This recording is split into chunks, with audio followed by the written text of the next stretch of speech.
Hello, good evening. It's Thursday evening. This should be on Friday morning or maybe late tonight.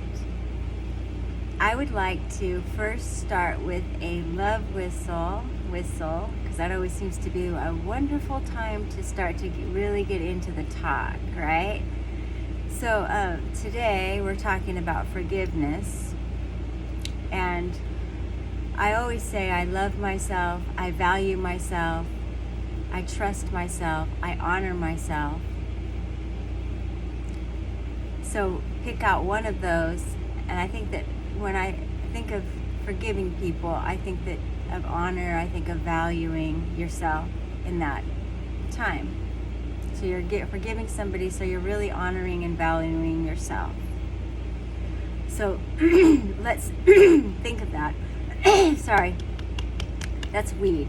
That's definitely weed. Oh, I wanted to say before we start, I took an edible last night. Wowzer. It was a wild sleep edible. These are very cute. I love the packaging. I love what they say inside of it. But I took a whole one, and it really made my body start to fall asleep, and I was a little scared. I was actually fighting it. I know that's so against everything I am about control and stuff. So I was trying to fight the sleep, and then all of a sudden my legs kind of felt like they were 1,000 pounds. It felt like my body was just totally melting into the bed, but it felt also like I was detached from my body, so I was like fucking scared. And I all of a sudden grabbed onto Bruce as an anchor so that I wouldn't fly away in the night. So I was real surprised when I woke up this morning. And I should also realize it happens when I get high, so I should stop doing that. Freaking myself out. It ain't cool. It ain't good. So let's think of this. I value myself. I honor myself. I value myself. I honor myself. I value myself. I honor myself. And just keep thinking about how much you value and honor yourself, and let that become you. Value and honor yourself. It really goes a long way. So I'm going to breathe in 4, and I'm holding it for 4, and then I'm taking it out for 4. So breathe in your nose for 4, hold it for 4, and then with the whistle, blow it out for 4. Yes, that's what we're gonna do, and it's gonna be cool. It's gonna feel good. Yes. Here we go.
As always, whoa. I recommend this love whistle. This is pretty incredible. My aunt got it for me. I had no idea about it in my life, never knew it existed, but now that I know it exists, I understand when people would say, can I relax while they play the harmonica? This is like this day's harmonica, even though harmonica is hella cool to play any old time. So today I wanted to talk about the healing of forgiveness and how you can forgive, how I have been able to forgive, because of course if you're not ready to forgive somebody, you cannot forgive them. I know that from all of my experience in my life where I've been in situations where it's hard to forgive, and I get angsty and I get mad and I get depressed and I get anxiety and I get all these other things that probably are not good for me. They aren't good for me. They aren't good for me. They aren't good for my family. They're just, to me, glitches. They're little glitches where I can't understand forgiveness in that moment. And you don't blame yourself, because I did blame myself, and that's not a good path to go. Don't blame yourself, but just take each day as it comes. Somebody harms you, and it can be an outrageous harm, then you have to process it. You have to go through this grief process. You have to go through all of the processes before you can actually come back and say, I forgive. Because if you say you forgive too soon, it could actually harm you. You should always go through that process and allow yourself to heal. That's my advice, and also be surrounded by supportive people who allow you to heal, and that they can be your anchors too. Just like Bruce is my anchor. So, what I wanted to talk about was one time, the story is, this is my story today. I'm a little bit high, not too bad. So I'll do the best I can. So I wrote it down, of course, just to make sure, even though I remember it all. So, as you all know, I'm trying to heal the new information that I just got, that I was in a 12-summer toxic relationship with a man that did not want me, and I did not want him, and this was my dad. So, that alone is my shame. I feel ashamed that my dad doesn't want me. I used to feel more ashamed that my dad didn't want me.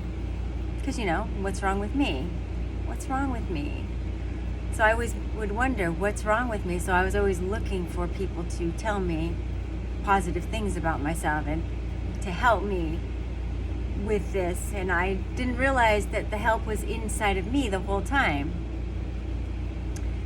So what I have learned from this experience with my dad is that I learned to let my feelings not hurt me so much. It wasn't always like that from the beginning, but there was, this is kind of like what I was having to do throughout the years. I had to let my feelings not be hurt. So I was constantly doing that. And I know a lot of people might say, oh, that's too bad. You could not have your feelings hurt. I could not have my feelings hurt. And also when I would talk to someone, they would not hear what I had to say. So that was that. That was just the way it was. It was just like being born, however way you are born, and then you don't know any different. If you don't have a finger when you're born, you don't know any different. So you just go with it. I was just going with it. I didn't know different. And I realized that self-love is my thing that I needed to do. My superpower, I guess. So, and then everywhere you look, you see what you're looking for. See, now this is a concept from Ram Dass. He has a meditation about it on YouTube. And I would look it up because it's a really good one. And I would listen to it over and over and over again. I would listen to what he was saying. I would listen to how he's saying it. I would think about different people would come into my mind. And I would, of course, process that person. And so I really enjoy that kind of stuff because I feel like we're here for that. We're here to heal. And so everywhere you look, you see what you're looking for. To me, that is also saying healing is wherever you look for it.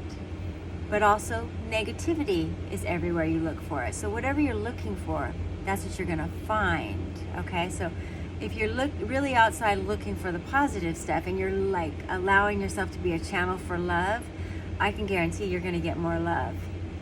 There's been times in my life when I have actually just recently, because I feel like I'm getting more in touch with who I am and how much I can love myself. So whenever somebody comes in and gives me love, I feel it like, wow, it feels like my whole entire body becomes a chill.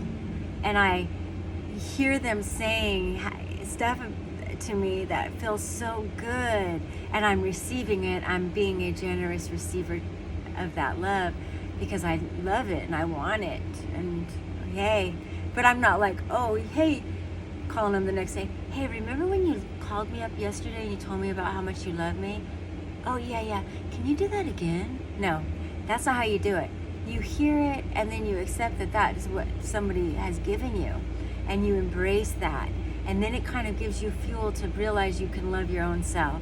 You have to have your love inside, because it's nowhere you're not going to find it anywhere else. But you can do it with a ritualistic sense, and I'm going to get to that in a moment. So I'm going to just go right to the story here. And then I'm going to go back. So, in 2012, my family and me, we were in the church experience. And I think it started probably in 2005. That's when it started. We started going to church in 2005, and it was because I wanted to experience what that was like. And I thought, what a great time to do it. You know, I've got my family, let's go try it out.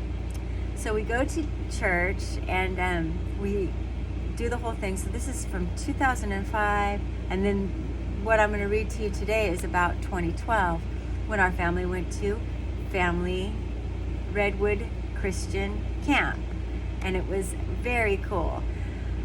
It is located in the Santa Cruz Mountains. It's absolutely gorgeous. It's misty.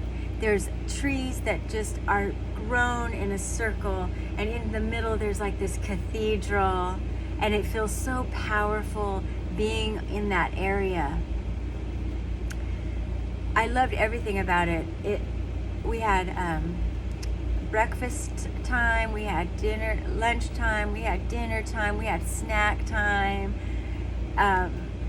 They were just feeding us, and it was wonderful.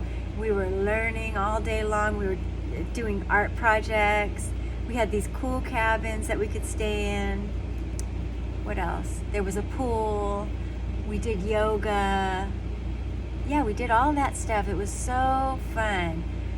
And it was just like one of the times of my life. I loved the Bible study aspect of it, and when I started the vegan project, that was also something that I would take from church, because I love all of us coming together and just circling up and talking about how we feel, and different things going on, and education, and it was just a real cool time for us. I mean, there was some bad parts too, but you look back, I look back on it, and I'm like seeing a lot of the good things right now, and I like that. So we go to this church camp, and we're getting there, everybody's arriving, and I spot this gentleman. I won't say his name, but I will say his last name was Stevens. That's weird to me, because at first, when I first saw him, I thought he was my dad, Steve. So I'm looking, and I was like, wait a minute, that actually could be my dad. And I was thinking, well, that's going to be weird. It's going to be different. Am I ready to heal with him? And if he was there, I'm sure that would have happened. There would have been some sort of a thing that would have happened. I have a feeling, because I've been wanting this. I always want to heal. So if we can do that, let's go for it. So I didn't have any negative feelings, is what I was trying to get out by saying that too. And I always hear people say, somebody might treat you mean, like when you go into a store, because they see you as a person that has harmed them before. You look like a person that has harmed them before. And so they use that as an excuse to be mean to someone. And I really don't. I don't like that. I think that that is really wrong. Because imagine if I would have looked at this guy and thought, wow, he looks just like my dad. I don't want nothing to do with this dude. That didn't happen. So instead, I was looking at him and I was like asking, could I see my dad in a renewed light with this man? Can I change the way I feel about my dad? Because I know that we're always in this parallel reality. You have this choice, you have this choice, and they're still living along the same parallel, okay? But you're just more living in this reality right here. You're not living really in that other reality. But this is the trippy thing about being a human and how magical we are, but we are forgetting that. And so we ended up having lunch with him and his wife, and it was so cool. Him and his wife knew our pastor and his wife, so we would hang out with them. So we would end up with this couple. And so I was looking at them like a paternal couple. I was mostly just observing. I was being a witness. I was listening to what he was saying, how he was talking, how he was treating his wife. I was looking at these different mannerisms in him so that I can see my dad that way. Because I know that even though my dad didn't want me, he wanted other people. Like he wanted my brothers. He wanted, whatever women that he was with that he committed himself to. So he had that in him to be that, but he just was not that with me. We didn't mesh. We were not on the same frequency, you could say. And so he was such a solid family man, and I just loved it. And he was all about agape, and I didn't know what agape meant until that time, that visit. And another thing that I thought was cool that I didn't mention, but when I would talk about something, he would, and he was paying attention to everybody. I'm not saying he just was paying attention to me, but I'm saying he was attentive when I would talk. He was attentive when anyone would talk, but I'm just saying when a man that looks like my dad is looking at me and with a soft face, and I'm able to speak, and he's able to empathize with me, it just felt so good. It felt like, yes, this is exactly what I needed. It's almost like using this person's body as a conduit. I'm going to use that word again, conduit, for a healing process that he had no idea about, because I didn't go up to him and go, hey, excuse me, Pastor Stevens, would you look like my dad, so can you act like him and help me heal from him? No, I cannot. You cannot do that. You have to do it in a way that doesn't make make them change. You don't want them to change. You want them to be who they are. And you could see the good and you could see the bad in somebody, of course. And this is the case with this guy too. There's no all good and all bad in anybody. There's always that balance. So you got to always pay attention to it. And so agape love is what I learned about at that time. And agape love is the highest form of love and charity. Agape love embraces a deep and profound sacrificial love that transcends and persists regardless of the circumstances. I am just now looking at this, and because before, I didn't write this down before. Now I've written it down, and I'm thinking about what I wanted to talk about. And the agape love is something that really stuck out for me. And I never really looked up what it meant. But at the time, he talked about what it meant. But of course, you don't really retain that stuff. But today I looked it up, and then I read this, and I was like, oh, that's absolutely perfect. That's absolutely the best. So agape love, man, I like that. That is what we should be about. So at this point, I would like to read a poem, and it's called "Please Call Me by My True Names," and it's by Thich Nhat Hanh, a lovely soul and a lovely being that taught us many things. And I'm going to I'm going to read this poem, but only a little bit of it. But you'll get the gist of it. It's definitely agape. It's agape in there. So here it goes. I am the mayfly metamorphosing on the surface of the river.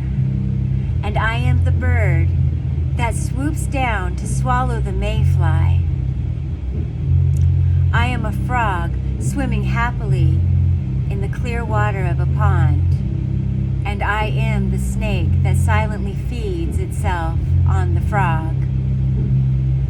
I am the 12-year-old girl refugee on a small boat who throws herself into the ocean after being raped by a pirate.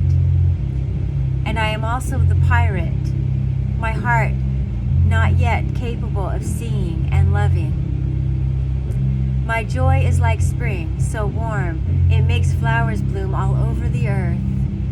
My pain is like a river of tears so vast it fills the 4 oceans.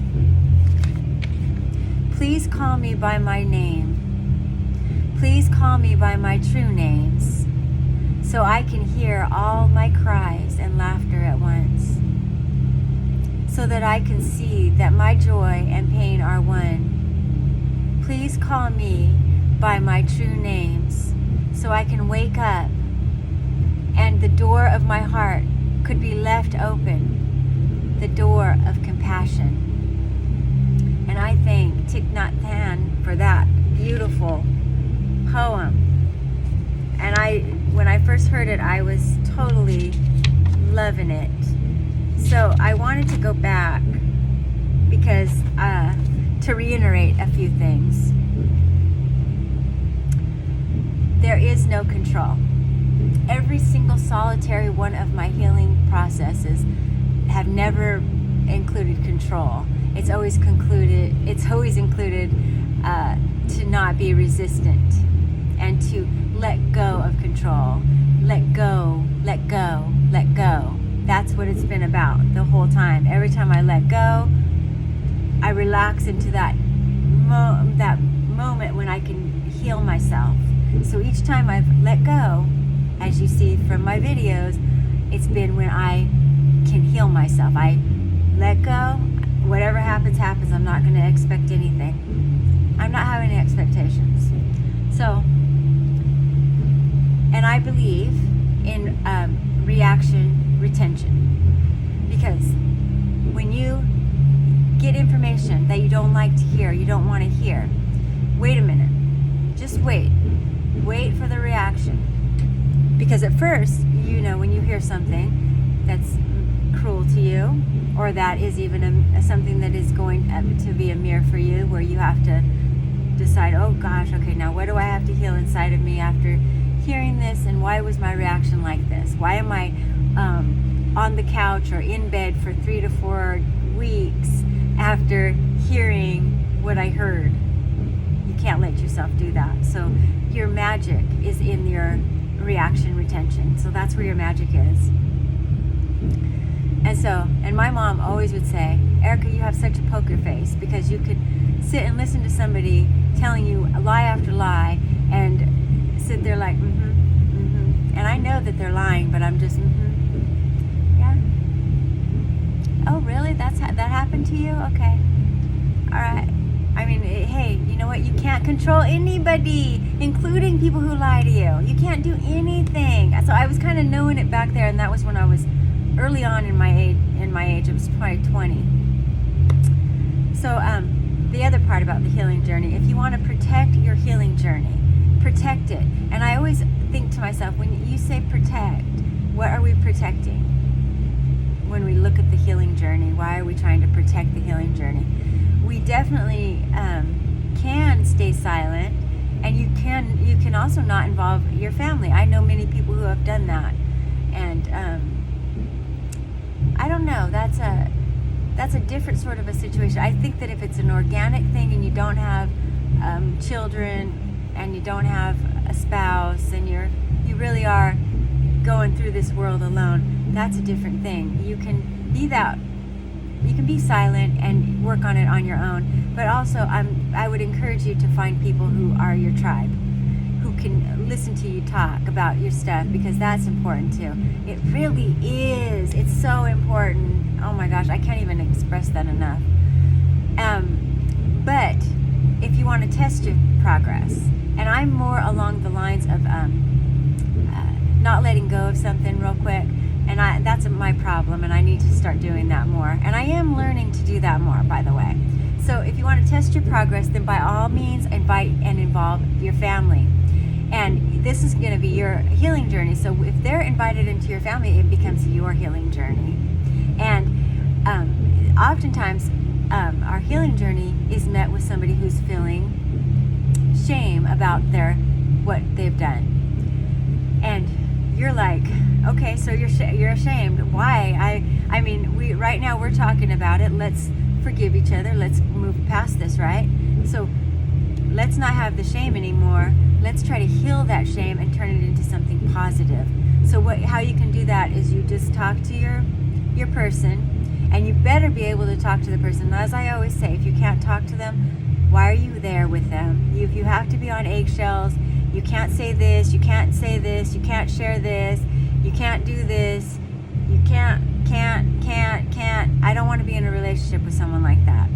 I just cannot do that. That's my frequency and their frequency do not match, and that's okay. They can be like that, and I can be like this, and we won't bother each other, because in reality they can't bother me now, because I'm actually really working on this healing journey. I really am. That's what I'm doing.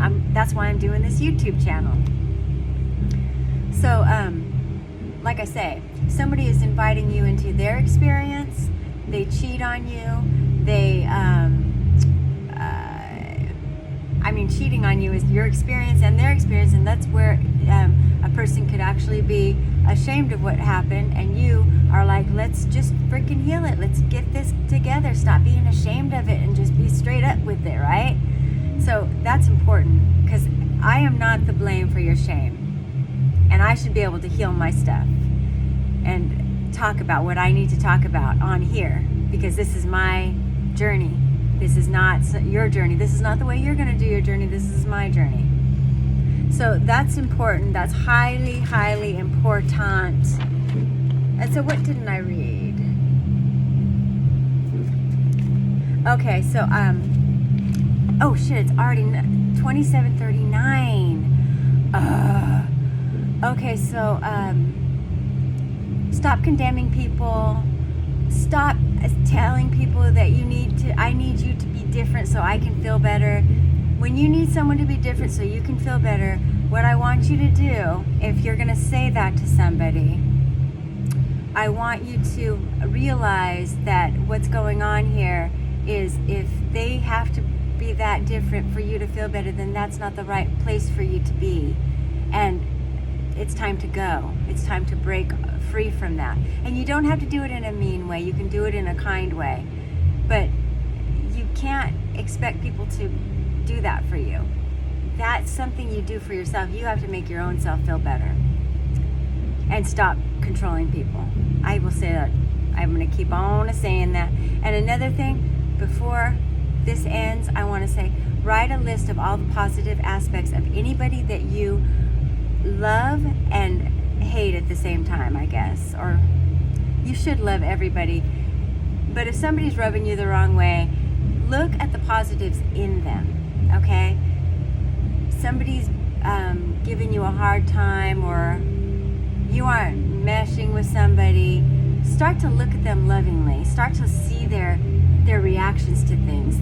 Start to see how they're so kind, and so they're such good servers, or they're such a good friend. They're always, checking up on their friends, and they're a good child to their mom. Their mom and them have a good relationship, and you're seeing that. Wow, that's awesome. Or, whatever. You have to see something good in people. And so that's that. That's what I wanted to say. And did I read the Lion's Gate? And then one more part. The solar plexus is right now in upgrades, and they're coming in strong. And in these energies, you must do what is in alignment with your highest path. There is no more giving your power away. Everyone will have to tend to their own energy. I love that. Stay aware when others start projecting on you. They're trying to stop you from healing. They're trying to keep you from healing, and you can't let that happen. You have to keep going with it. Deep cleansing is in process, and we are going to do that. We're going to do this, okay? We have to do this. It's going to be so radical. So I'm going to end this now at 30:28. I'm so sorry that it went over, but this was an important video, I felt. So be kind to each other. Remember, everybody's going through a trauma. Everybody's gone through the pandemic. Everybody has gone through losing people, especially through 2020 and to now. It's been a hard time. And before that, we were losing people. So be kind, be sweet, be understanding. Take a minute and think about the other person. This isn't just your life, this is our life. And we're here together on this planet. Let's act like it and be there for each other in the best possible way we can, by keeping our heart open to them and having a compassionate heart to them, and having agape love for everybody. Thank you for joining me today.